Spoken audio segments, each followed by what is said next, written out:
আসসালামু আলাইকুম। আশা করি আপনারা সবাই ভালো আছেন। আজকে আপনাদের সাথে একটা হালিমের রেসিপি শেয়ার করব। প্যাকেটের হালিমের রেসিপি একেবারে খুবই সহজ এবং অনেক মজাদার। এই রেসিপি যদি একবার ট্রাই করে খান, আশা করি আর বাহিরের দোকানে রেস্টুরেন্টে যেয়ে হালিম খেতে হবে না, বাসায় খেতে পারবেন। তো প্রথমে হচ্ছে 1 কাপ পেঁয়াজ কুচি পরিমাণ মতো তেল দিয়ে ভেজে নিয়েছি। তারপরে হচ্ছে 2 চা চামচ রসুন বাটা, 1 চা চামচের একটু বেশি আদা বাটা, 1 চা চামচ জিরা বাটা ও 1 চা চামচ শুকনো মরিচ বাটা দিয়ে ভালো মতো নেড়ে চেড়ে নিব। ভালো মতো মশলাটাকে কষিয়ে নেওয়ার পরে একটু সময় নিয়ে কষিয়ে নিতে হবে। তারপরে এখানে হচ্ছে লবণ দিয়ে দিব পরিমাণ মতো, সাথে ধনিয়ার গুঁড়া 1 চা চামচ ও হাফ চা চামচ হলুদের গুঁড়া দিয়ে ভালোভাবে আর একটু নেড়ে চেড়ে সামান্য একটু পানি দিয়ে নিয়ে আরও একটু মশলাটাকে কষিয়ে নিব, যাতে পানিটা দেওয়ার কারণ হলো যাতে তলে পুড়ে না যায়। তারপরে 2টা কাঁচামরিচ ফালি দিয়ে দিব। হালিম মিক্সড রাঁধুনি হালিম মিক্সটা কিন্তু অনেক মজা খেতে, আপনারা চাইলে ট্রাই করে দেখতে পারেন। তো রাঁধুনি হালিম মিক্সটের প্যাকেটে যে মশলাটা ছিল ওইখান থেকে কিছুটা পরিমাণ 1 চা চামচের উপরে মশলা দিয়ে দিলাম। তারপরে হাফ কেজি গরুর মাংস আগে থেকে ছোট কাট করে কেটে রাখা, ধুয়ে পরিষ্কার করে নিয়ে মশলাটার ভিতরে দিয়ে দিলাম। দিয়ে ভালো মতো নেড়ে চেড়ে নিতে হবে।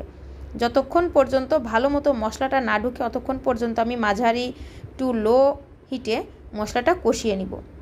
ভালো মতো কষিয়ে নিলে কি হবে, মাংসের ভিতরে সমস্ত মশলাগুলো ভালোভাবে ঢুকবে।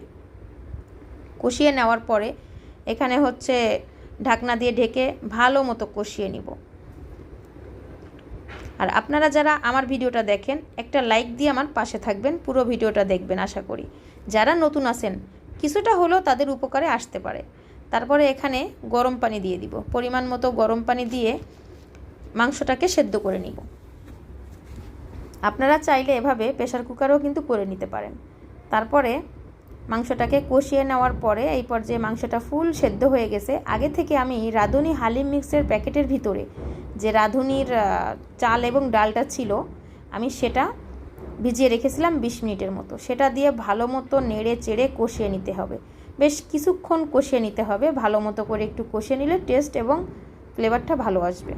তারপরে এই যে ভালো মতো আমি কষিয়ে নিলাম। কষিয়ে নেওয়ার পরে হচ্ছে পরিমাণ মতো পানি দিয়ে দিব। ঠিক আমাদের যতটুকু পরিমাণ ঝোল লাগবে অতটুকু পরিমাণ পানি দিয়ে দিব। পানিটা দিয়ে দেওয়ার পরে হচ্ছে ঢাকনা দিয়ে ঢেকে দিব ভালো মতো বলক আসা পর্যন্ত। ভালো মতো বলক আসলে তারপরে হচ্ছে পরিমাণ মতো ঝোল রেখে নিব। এই পর্যায়ে আমার রান্নাটা প্রায় শেষের পথে। তো আমি হচ্ছে এখানে বাগার দেওয়ার জন্য শুকনা মরিচ, রসুন কুচি ও পেঁয়াজ কুচি নিলাম, সাথে সামান্য একটু কাঁচামরিচ কুচি।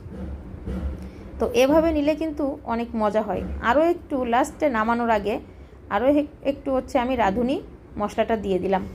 হালিম মিক্সের যে মশলাটা ছিল ওটা দিয়ে দিলাম। সাথে আমার স্কিপ হয়ে গেছে, আমি কিন্তু গরম মশলার গুঁড়ি এবং জিরার গুঁড়িও অ্যাড করেছিলাম।